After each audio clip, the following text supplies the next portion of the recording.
Good evening. We begin tonight with a stark humanitarian crisis unfolding in Gaza. For the first time, the world's leading hunger monitor, the Integrated Food Security Phase Classification, or IPC, has officially declared famine in Gaza City.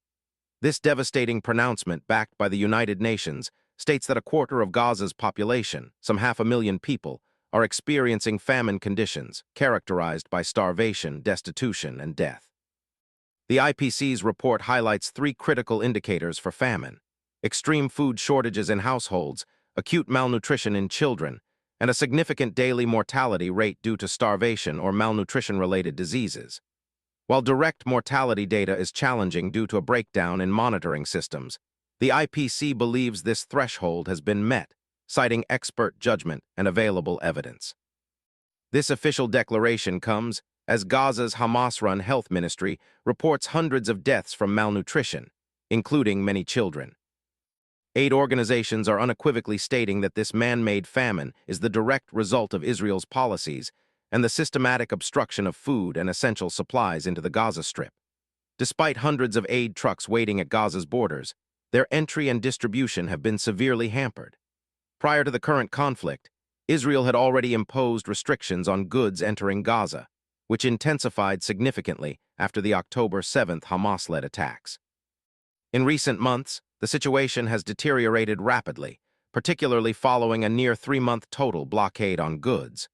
While some limited access has been permitted under international pressure, new distribution systems have been introduced, replacing the UN's community-based network with fewer, more remote sites.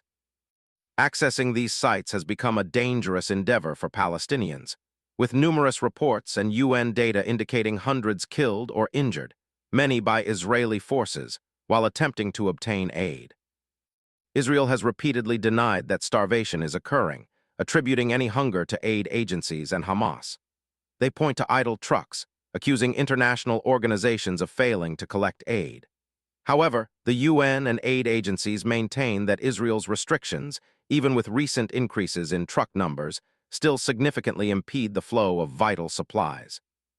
They emphasize the need for the equivalent of 600 trucks of aid daily to meet basic needs, a figure far exceeding current allowances. Airdrops, while an attempt to increase aid, are criticized as inefficient and dangerous. Furthermore, internal U.S. government reports, along with those from aid organizations, have found no evidence of systematic aid diversion by Hamas, countering accusations that the group is responsible for the hunger crisis.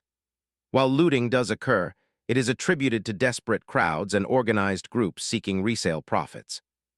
In response to the IPC report, Israeli government officials have rejected its findings, calling it a fabricated report influenced by Hamas. They allege the IPC changed its standards and relied on biased data. The IPC, however, stands by its methodology, stating it has used established standards.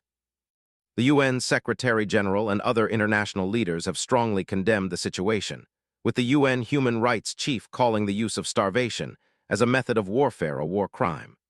The international community continues to call for unfettered access of humanitarian aid to alleviate this escalating crisis. If you like our content, don't forget to like and subscribe to our channel, News Today.